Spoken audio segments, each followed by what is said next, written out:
ऊंचा पे अरे कोरा उठा के जब ऊंचा पे चल जाला मोर जान। ये रेडी 1 2 3 रेडी गो।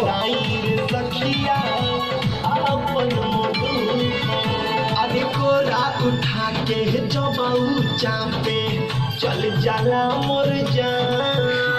कोरा उठा के जब ऊंचा पे चल जाला मोर जान। ऊपर से नीचे ले बथे अलंगिया बथता सामान भतार मोर सुते न बेला।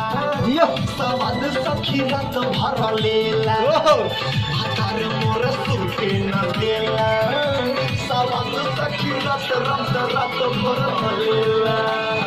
जिया ब्यास तू तो छा गईला हो पूर्वी रिकॉर्डिंग स्टूडियो में। कंदन चकोर से आदत भइल बा खराब रे अपन ऊंचा पे अरे कोरा उठा के जब ऊंचा पे चल जाला मोर जान। ये रेडी 1 2 3 रेडी गो। सखिया अपन अरे कोरा उठा के जब ऊंचा पे चल जाला मोर जान। कोरा उठा के जब ऊंचा पे चल जाला मोर जान। ऊपर से नीचे ले बथे अलंगिया बथता सामान भतार मोर सुते न बेला। सवाद सखी रात भर लेला भतार मोर सुते न बेला।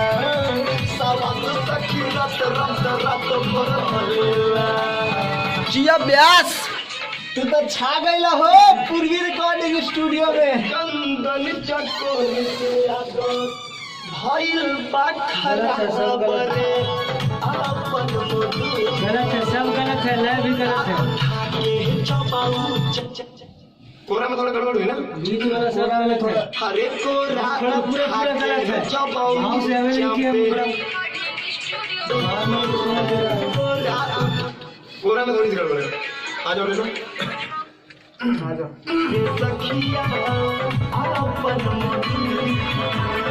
कोरा हरे कोरा के लारे लले रे लरले लरले ला। सखिया अपन कोरा उठा के ऐसे ही आएगा। कोरा उठा के कोरा मैं जो रेंज में लिया ना गाना वो रेंज में। हरे कोरा उठा के ये आएगा। ये पता है आएगा। हमको बस सिखा चलो। ये नहीं आएगा। रे सखिया अपन कोरा उठा के जब ऊंचा पे गन चकोर के आदत पर मोद आयो तकदीर ले मैं तुझे गिफ्ट तेरे लिए गाना मैं ऐसा बनाऊंगा। हाँ ऐसा बनाऊंगा। बना नहीं तो बनाऊंगा ही ना। गन चकोर के आदत पर मोद मेरा नाम बन डाल। आयो तकदीर ले मैं तुझे गिफ्ट कर रहा हूँ एक कप चाय। ओह माय गॉड, देना भी तो ही देना है। कुछ गाना वाना दो गिफ्ट में। हाँ यार तेरे लिए गाना मैं ऐसा बनाऊंगा। हाँ ऐसा बनाऊंगा। बना नहीं तो बनाऊंगा ही ना। हाँ हाँ चंदन चंदन अबे यार चहल साया साड़ी खोले तुरे। हाँ हाँ चंदन चकोर के आदत भइल बा खराब रे। चल दम चकोर के आदत साया साड़ी खोले तुरे। चंदन चकोर के आदत चंदन चकोर के आदत चकोर के मोनू सुनील के साथे पियता शराब रे।